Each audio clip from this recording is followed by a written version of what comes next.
Once you've revised the substance of your work and you're satisfied that your writing content is where you want it to be, there's one final thing you should always do before submitting or publishing your work: proofreading and polishing. It can be tempting to skip this last step and hope that the ideas stand well enough on their own, but this final step is actually much more important than it might seem.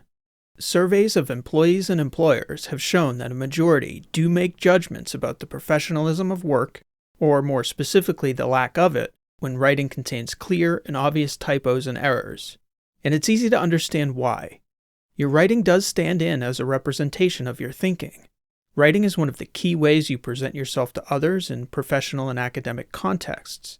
So it stands to benefit you to clean up your writing as best you can in the same way you'd make sure that you're appropriately dressed for a job interview. The good news is that there are excellent tools to help you with this crucial last step, and they're built right into the most popular word processing tools you're already using, so there's really no excuse here. We recommend reviewing 4 key parts of your writing before you've completed your work. 1. Performing a spelling and grammar check. 2. Listening to your document aloud. 3. Checking for visual appeal and formatting. And 4.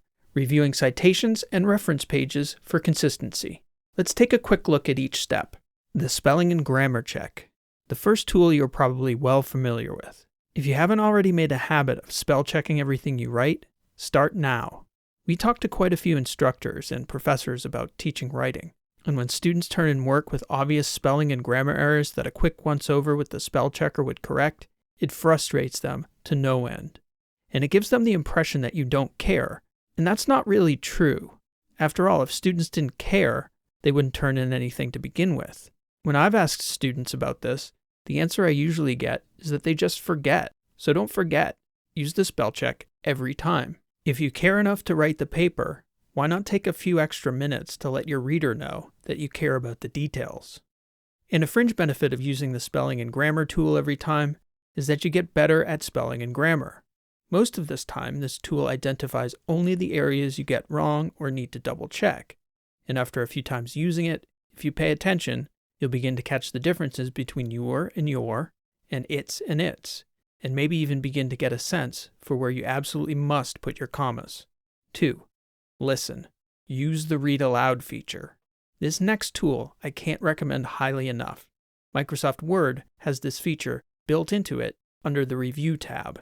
Toward the left-hand side, there's an icon that prompts the document to read your writing aloud to you. And the automated voice is actually pretty good. The great benefit here is that humans are innately good speakers and listeners. We're evolved to process language via conversation, whereas it takes years and years of education and practice to become proficient readers and writers. Our ears are much more attuned to catching mistakes that our eyes will easily miss.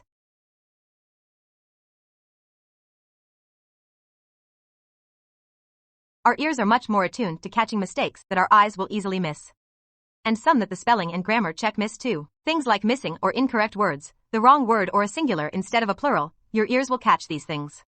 I used to tell students to read their work aloud, and truth be told, probably most of them didn't. But this feature actually works even better, because the computer will read exactly what you've written as written, and you don't even need to find an isolated room like you might if you were reading it aloud to yourself. Just pop in your earbuds and listen to your work. Also, if you're using Google Docs and not Word, there's a link in the video description for how to set up docs for this feature, which is pretty simple. It's well worth it. 3. Look. Formatting and visuals. Lost, quite often in the importance of the content and the words on the page, is the appearance of your document. The look of your document, just like obvious spelling and grammar errors, speaks to the appearance of seriousness and quality of your work. There are any number of ways that you can make your document look high quality. Different styles, fonts, layouts, with images, without. But one main detracting element that often plagues unappealing documents is inconsistency. So we recommend taking a quick look for visual inconsistencies that can detract from the look of your document.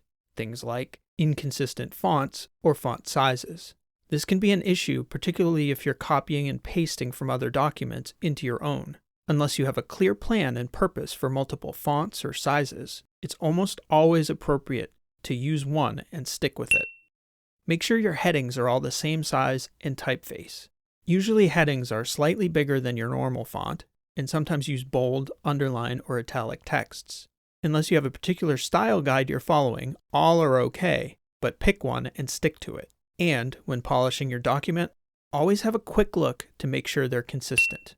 Also look for widows and orphans, terms that refer to lines of text that end a section at the start of a page or start a section at the bottom of a page. If you can help it, try to edit so that your sections start in the middle or at the top of a page, and if you've got a single line hanging over, see if you can edit out a short line or phrase somewhere above that so that your document looks more professional. Avoid awkward text wrapping. Similar to having widows and orphans in your document, if you have images, you should have a clean block of text either above, below, or beside your images. It's generally best to avoid wrapping text around an image or having a single line above or below your image. Do what you can to resize your images so that they fit nicely onto the page with consistent, easily readable blocks of text. You definitely don't want your reader to have to spend any effort figuring out what lines they should be reading. Citations.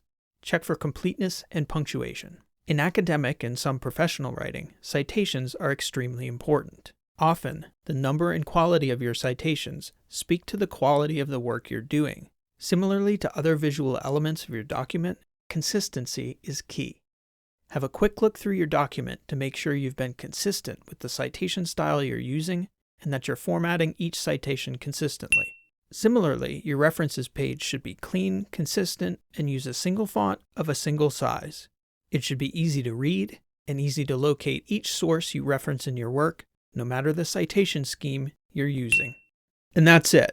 If you've gone through these 4 steps to proof, spelling and grammar, to listen to your document, to check for visual appeal and formatting, and to review citation and reference consistency, and you've polished your final draft to the best of your ability, at the very least you'll have a document that looks, sounds, and appears high quality. Just like you can dress yourself for success on a job interview or present yourself in a professional manner in important meetings or events, you can do the same for your writing by taking a little bit of time at the end of your writing process. And those final few steps can make all the difference.